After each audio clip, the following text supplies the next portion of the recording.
Selamat datang para hadirin ke YouTube channel saya. Nama saya ialah Dr. Lee dan saya berasal dari Bukit Mentajam, Pulau Pinang. Sekarang saya tinggal di Kluang Johor. Jadi kita semakin dekat dengan masa buku saya dihantar ke kilang ke kilang pencetak dan semakin dekat masanya. Oleh itu, sesiapa yang ingin membeli buku saya, sila WhatsApp kepada saya 019 7878 299. Dan seperti saya telah sebut di video-video yang sebelum ini, saya akan memuat naik video-video saya mengikut buku saya dari bab pertama hingga ke akhir. Di dalam penuh dengan latihan 1384 soalan. Dan setiap bab, sebab buku ini buku topikal, ikut topik.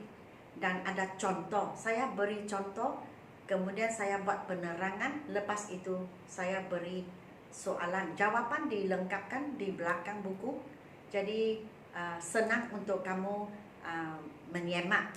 Tetapi kadang-kadang seperti saya pernah memberitahu kamu, kita kadang-kadang sendiri belajar agak susah.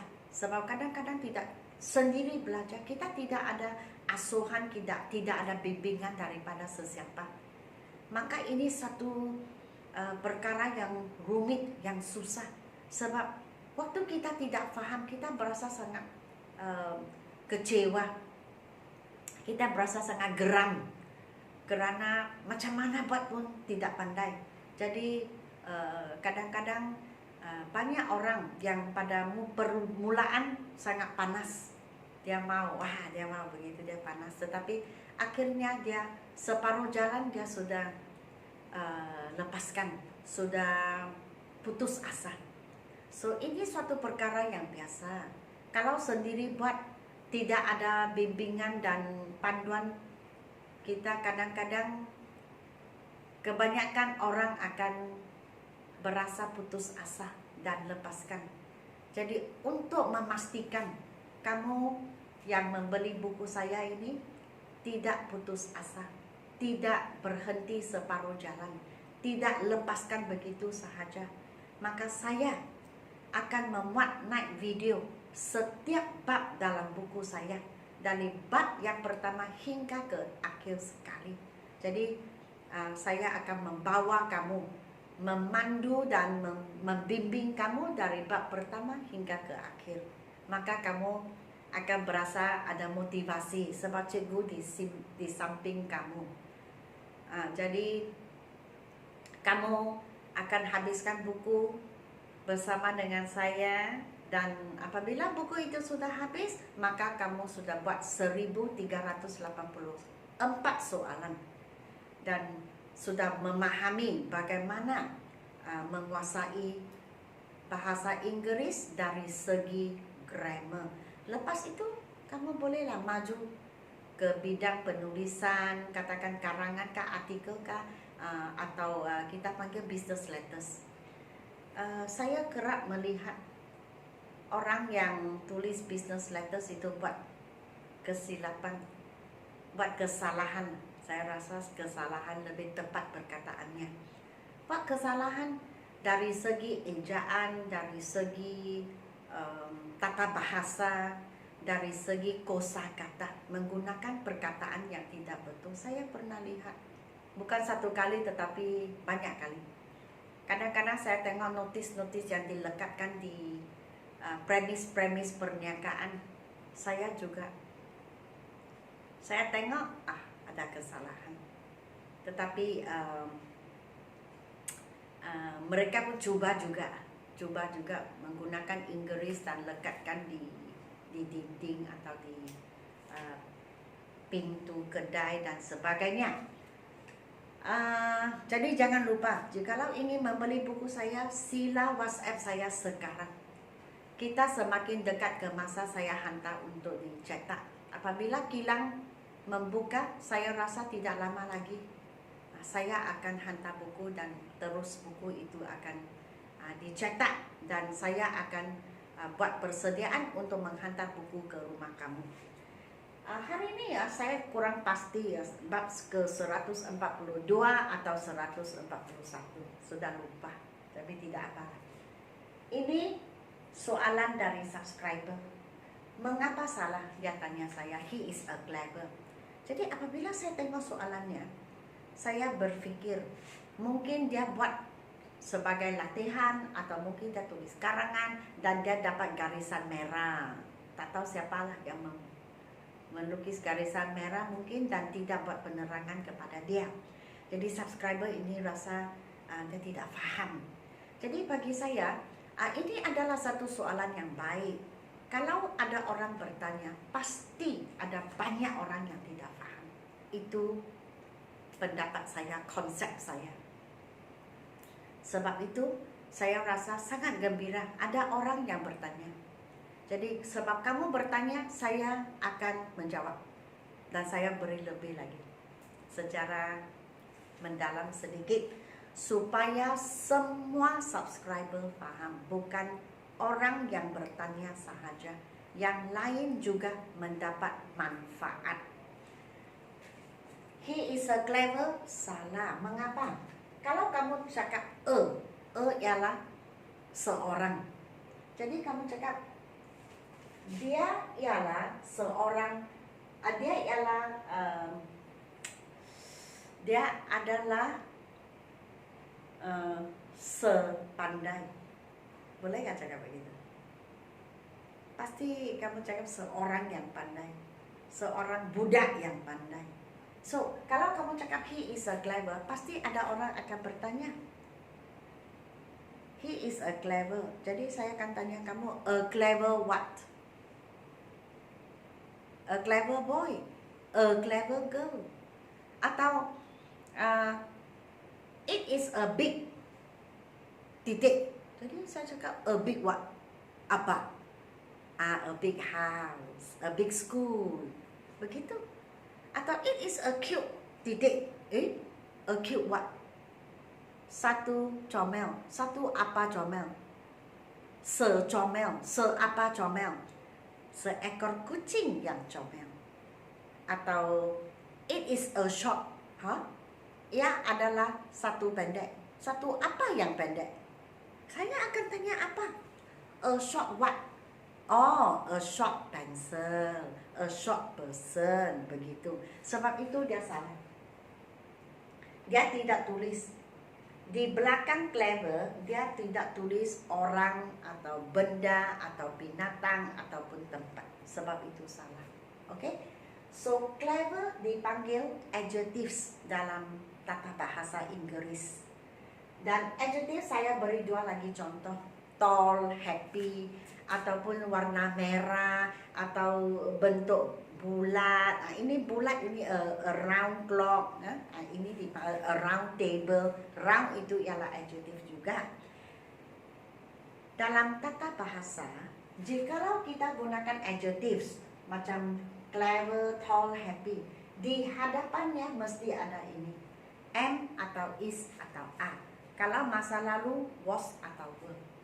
So, kalau kita tidak boleh cakap tinggi, rendah, sibuk, gembira, sedih tanpa menulis am, is atau are. Kalau sudah lalu, was atau were, tak boleh, mesti ada. Jadi di hadapan clever, tall atau happy mesti ada am, is ataupun are. Am digunakan untuk I, is digunakan untuk he, she, it, are digunakan untuk you, we ataupun they. Contohnya kamu cakap saya pintar. Kamu tak boleh cakap English BM, bahasa Malaysia, bahasa Melayu, saya pintar. Terus English, I clever. Salah. Mengapa? Sebab clever ialah adjective, sifat nama. Kalau dia adjective, depannya mesti ada am atau is atau are. Kalau saya gunakan I am, baru boleh tulis clever. Ini betul. I clever, salah. Atau he clever, tak boleh. Dia pintar, tak boleh. He is clever. Mengapa? Sebab clever ialah sifat nama, adjective. Di hadapan adjective mesti ada am atau is atau are. He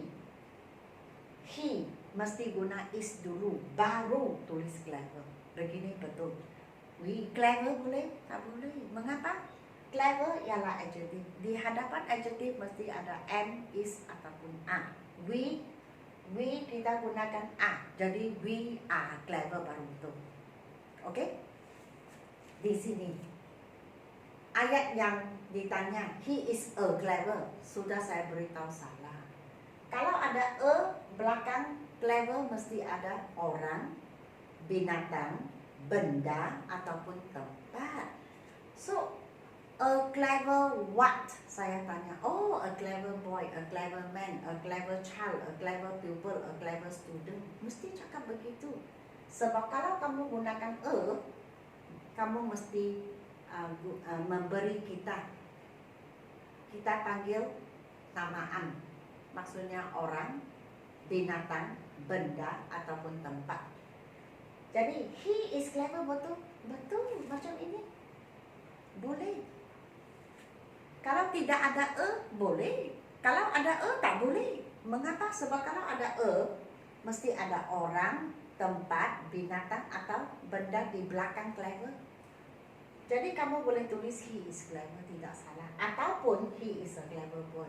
Kalau ada mesti ada boy atau man.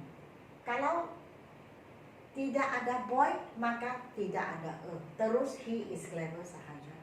Jadi contoh, kamu buat satu ayat he is a boy. Tapi mungkin kamu fikir, saya mau panjangkan ayat, saya mau cerita lebih sedikit tentang boy ini. Maka saya cakap, he is a clever boy. Clever menggambarkan boy. Ada mesti ada boy. Ada boy mesti ada Kalau ada tiada boy tak boleh. Kalau ada boy tak ada pun tak boleh. Tapi he is clever boleh seperti ini. Faham? Jadi ini dua ayat menjadi satu gabung ayat. He is a boy, he is clever. Jadi saya gabung. He is saya tulis he is a. Kemudian ini dua saya tidak mau. Mengapa? Sudah ulang. He is sudah ulang. Yang ulang kita buang waktu kita gabung. Jadi he is a, kemudian clever di sini. Baru boy bawa ke bawah. Turun ke bawah. Jadi he is a clever boy. Okey, dua ayat menjadi satu. Ingat, kalau ada mesti ada boy. Kalau tiada tiada boy. Okey, kalau ada boy mesti ada Tak boleh ada tiada boy. Tak boleh ada boy tiada Dia mesti bersama-sama sebab ia adalah asas ayat itu. Jadi I am a clever macam itu salah. Tapi I am a clever boy betul. Sebab selepas mesti ada boy. I am clever betul seperti sana. Buanglah buanglah boy. Boleh juga, tidak salah. You are a clever. Bolehkah tidak? Tidak boleh seperti itu juga. Ada tetapi tidak ada boy, tak boleh. Tapi you are a clever boy boleh. Ada mesti ada boy. Ada boy mesti ada Okey? Atau you are clever seperti sini. We are clever, I am clever, boleh. So setakat ini sahaja. Hari ini bab ini sangat senang tetapi penting. Dan jikalau ada subscriber yang bertanya, saya pasti ada ramai yang belum menguasai. Jadi hari ini saya sangat gembira. Saya ada peluang untuk berkongsi kepada dengan semua orang tentang penggunaan he is a clever atau he is a clever boy atau he is clever. Okey, setakat ini sahaja.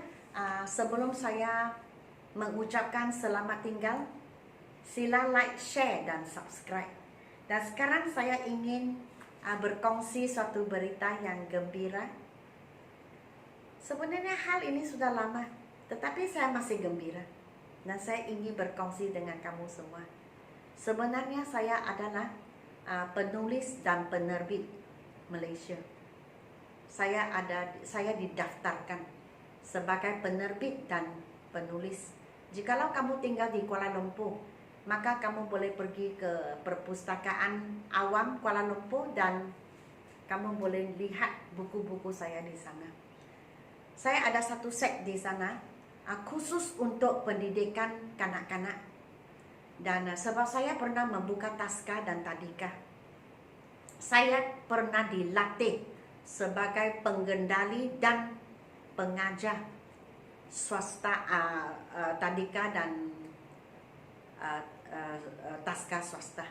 Sebab itu buku saya ingin berkongsi kemahiran saya bagaimana mengajar Inggeris dengan best sekali kepada kanak-kanak.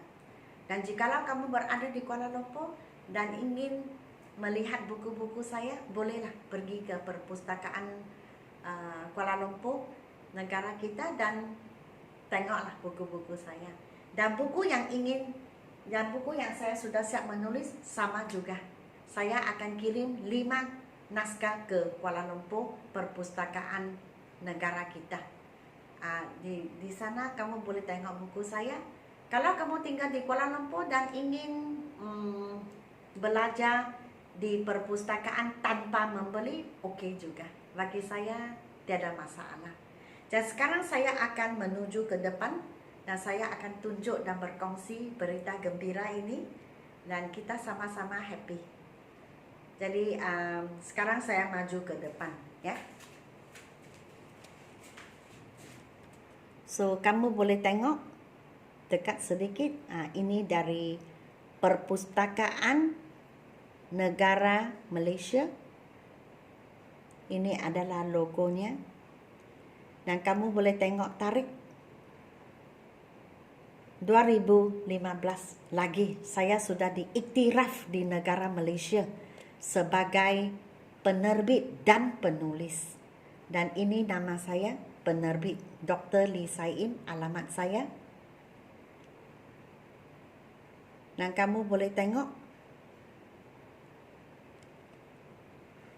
ISBN, dipanggil International Standard Book Number. Saya ada nombor dan nombor dia di sini. Jadi buku saya boleh dijual antarabangsa. Jikalau ada orang yang ingin membeli, identiti penerbit saya ada ISBN nombor saya 978 967 13664. Inilah ISBN saya, penerbit. Dan kamu boleh tengok perpustakaan, dia mahu 5 naskah daripada saya untuk setiap buku yang saya kirim. Di perpustakaan sekarang ada 1 set sudah. Dan buku yang saya akan jual ini, buku grammar, sama juga 5 set akan saya hantar ke perpustakaan negara kita yang berada di Jalan Tun Perak, Tun Razak, maaf. Dan surat ini dikeluarkan oleh Ketua Pengarah Perpustakaan Negara Malaysia. Okey, saya ingin berkongsi berita yang gembira dengan kamu sahaja. Jadi setakat ini sahaja sehingga kita berjumpa di video yang akan datang. Selamat tinggal dan terima kasih.